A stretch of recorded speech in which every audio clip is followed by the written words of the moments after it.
से भगवत प्राप्ति रूपी परम सिद्धि को ही प्राप्त होता है। अब तुझे ज्ञान मार्ग अच्छा लगे या निष्काम कर्म मार्ग, दोनों में कर्म तो करना ही पड़ेगा। प्रायः इस स्थल पर लोग भगवत पथ में संक्षिप्त मार्ग और बचाव ढूंढने लगते हैं। कर्म आरंभ ही न करें, हो गए निष्कर्मी। कहीं ऐसी भ्रांति न रह जाए, इसलिए श्री कृष्ण बल देते हैं कि कर्मों को न आरंभ करने से कोई निष्कर्म भाव को नहीं प्राप्त होता। शुभाशुभ कर्मों का जहां अंत है, परम निष्कर्मता की उस स्थिति को कर्म करके ही पाया जा सकता है। इसी प्रकार बहुत से लोग कहते हैं, हम तो ज्ञान मार्गी हैं, ज्ञान मार्ग में कर्म है ही नहीं। ऐसा मानकर कर्मों को त्यागने वाले ज्ञानी नहीं होते। आरंभ की हुई क्रिया को त्यागने मात्र से कोई भगवत साक्षात्कार रूपी परम सिद्धि को प्राप्त नहीं होता है, क्योंकि नहि कश्चित् क्षणमपि जातु तिष्ठत्य कर्मकृत् कार्यते ह्यवशः कर्म सर्वः प्रकृतिजैर्गुणैः। कोई भी पुरुष किसी काल में क्षण मात्र भी कर्म किए बिना नहीं रहता, क्योंकि सभी पुरुष प्रकृति से उत्पन्न हुए गुणों द्वारा विवश होकर कर्म करते हैं। प्रकृति और प्रकृति से उत्पन्न गुण जब तक जीवित हैं, तब तक कोई भी पुरुष कर्म किए बिना रह ही नहीं सकता।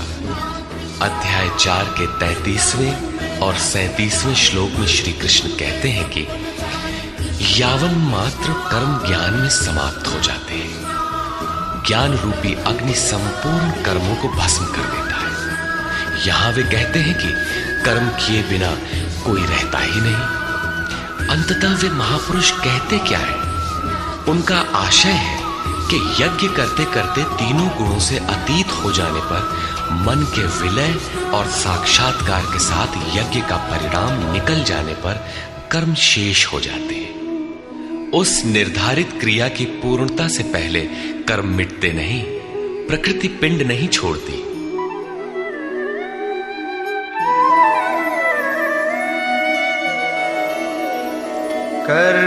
कर्मेन्द्रियाणि संयम्य य आस्ते मनसा स्मरन् इंद्रियार्थान् विमूढ़ात्मा मिथ्याचार स उच्यते। इतने पर भी विशेष रूप से मूढ़ लोग जो कर्मेंद्रियों को हठ से रोककर इंद्रियों के भोगों का मन से स्मरण करते रहते हैं, वे मिथ्याचारी हैं, पाखंडी हैं, न कि ज्ञानी। सिद्ध है कि कृष्ण काल में भी ऐसी रूढ़ियां थीं। लोग करने योग्य क्रिया को छोड़कर इंद्रियों को हठ से रोककर बैठ जाते थे और कहने लगते थे कि मैं ज्ञानी हूं, पूर्ण हूं। किंतु श्री कृष्ण कहते हैं कि वे धूर्त हैं। ज्ञान मार्ग अच्छा लगे या निष्काम कर्म योग, दोनों ही मार्गों में कर्म तो करना ही पड़ेगा।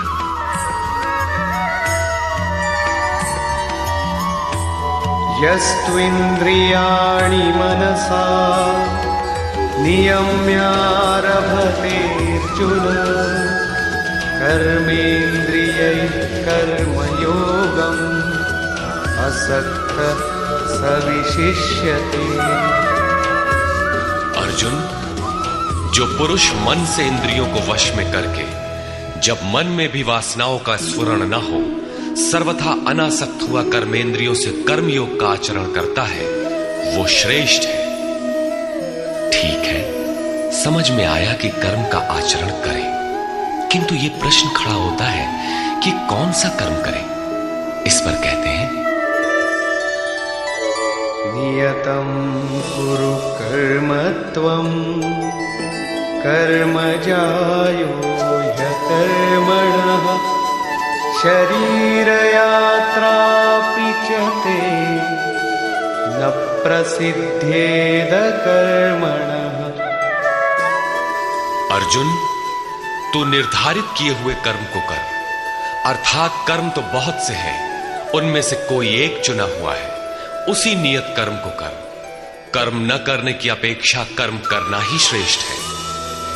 इसलिए कि करते रहोगे थोड़ी भी दूरी तय कर लोगे तो जैसा पीछे बता आए हैं, महान जन्म मरण के भय से उद्धार करने वाला है, इसलिए श्रेष्ठ है। कर्म न करने से तेरी शरीर यात्रा भी सिद्ध नहीं होगी। शरीर यात्रा का अर्थ लोग कहते हैं शरीर निर्वाह। कैसा शरीर निर्वाह? क्या आप शरीर हैं? ये पुरुष जन्म जन्मांतर से, युग युगांतरों से शरीर की यात्रा ही तो करता चला आ रहा है। जैसे वस्त्र जीर्ण हुआ तो दूसरा तीसरा धारण किया, इसी प्रकार कीट पतंग से लेकर मानव तक, ब्रह्मा से लेकर यावन मात्र जगत परिवर्तनशील है। ऊपर नीचे योनियों में बराबर ये जीव शरीरों की ही तो यात्रा कर रहा है। कर्म कोई ऐसी वस्तु है जो इस यात्रा को सिद्ध कर देती है, पूर्ण कर देती है। मान ले एक भी जन्म लेना पड़ा तो यात्रा तो जारी है। अभी तो पथिक चल ही रहा है, वो दूसरे शरीरों की यात्रा कर रहा है। यात्रा पूर्ण तब होती है जब गंतव्य आ जाए। परमात्मा में स्थिति के अनंतर इस आत्मा को शरीरों की यात्रा नहीं करनी पड़ती, अर्थात शरीर त्याग और शरीर धारण वाला क्रम समाप्त हो जाता है। अतः कर्म कोई ऐसी वस्तु है कि इस पुरुष को पुनः शरीरों की यात्रा नहीं करनी पड़ती। मोक्ष से शुभात। अर्जुन, इस कर्म को करके तू संसार बंधन अशुभ से छूट जाएगा। कर्म कोई ऐसी वस्तु है जो संसार बंधन से मुक्ति दिलाती है। अब प्रश्न खड़ा होता है कि वो निर्धारित कर्म है क्या? इस पर कहते हैं यज्ञार्थात् कर्मणोऽन्यत्र लोकोऽयं कर्म बन्धनः तदर्थं कर्म कौन्तेय मुक्तसंग समाचर। अर्जुन, यज्ञ की प्रक्रिया ही कर्म है। वो हरकत कर्म है जिससे यज्ञ पूर्ण हो। सिद्ध है कि कर्म एक निर्धारित प्रक्रिया है। इसके अतिरिक्त जो कर्म होते हैं, क्या वे कर्म नहीं है? श्री कृष्ण कहते हैं, नहीं, वे कर्म नहीं है। अन्यत्र लोकोयम कर्म बंधनः। इस यज्ञ की प्रक्रिया के अतिरिक्त दुनिया में जो कुछ भी किया जाता है, सारा जगत जिसमें रात दिन व्यस्त है, वो इसी लोक का एक बंधन है, न कि कर्म। कर्म तो मोक्ष से शुभात। अशुभ अर्थात संसार बंधन से छुटकारा दिलाने वाला है। मात्र यज्ञ की प्रक्रिया ही कर्म है। वो हरकत कर्म है जिससे यज्ञ पूरा होता है। अतः अर्जुन, उस यज्ञ की पूर्ति के लिए संग दोष से अलग रहकर भली प्रकार कर्म का आचरण कर। संग दोष से अलग हुए बिना यह कर्म होता ही नहीं। अब हम समझ गए कि यज्ञ की प्रक्रिया ही कर्म है, किंतु यहां पुनः एक नवीन प्रश्न उत्पन्न हो गया कि वो यज्ञ क्या है जिसे किया जाए। इसके लिए पहले यज्ञ को न बताकर श्री कृष्ण बताते हैं कि यज्ञ आया कहां से, ये देता क्या है। उसकी विशेषताओं पर प्रकाश डाला और चौथे अध्याय में जाकर स्पष्ट किया कि यज्ञ क्या है, जिसे हम कार्य रूप दें और हमसे कर्म होने लगे। योगेश्वर श्री कृष्ण की शैली से स्पष्ट है कि जिस वस्तु का चित्रण करना है, वे पहले उसकी विशेषताओं का चित्रण करते हैं, जिससे श्रद्धा जागृत हो। तत्पश्चात वे उसमें बरती जाने वाली सावधानियों पर प्रकाश डालते हैं और अंत में मुख्य सिद्धांत प्रतिपादित करते हैं। स्मरण रहे कि यहां पर श्री कृष्ण ने कर्म के दूसरे अंग पर प्रकाश डाला कि कर्म एक निर्धारित क्रिया है। जो कुछ किया जाता है वो कर्म नहीं है। अध्याय 2 में पहली बार कर्म का नाम लिया, उसकी विशेषताओं पर बल दिया, उसमें बरती जाने वाली सावधानियों पर प्रकाश डाला, लेकिन यह नहीं बताया कि कर्म क्या है। योगेश्वर श्री कृष्ण ने कहा, अर्जुन, तो निर्धारित किए हुए कर्म को कर।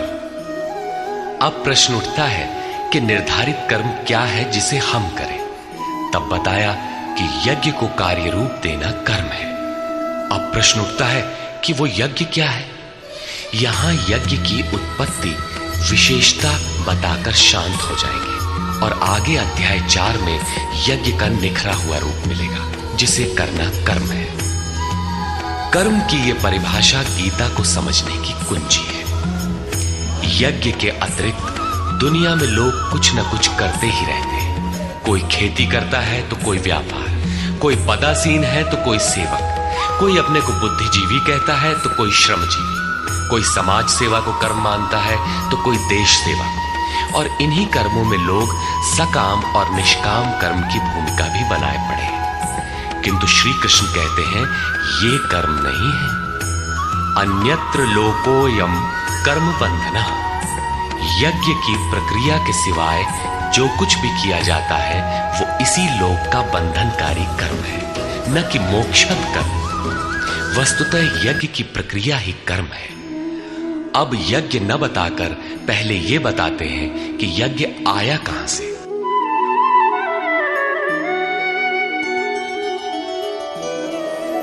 सह यज्ञाः प्रजा सृष्ट्वा पुरोवाच प्रजापतिः अनेन प्रसविष्यध्वम् ईशवोस्त्विष्टकामधुक्।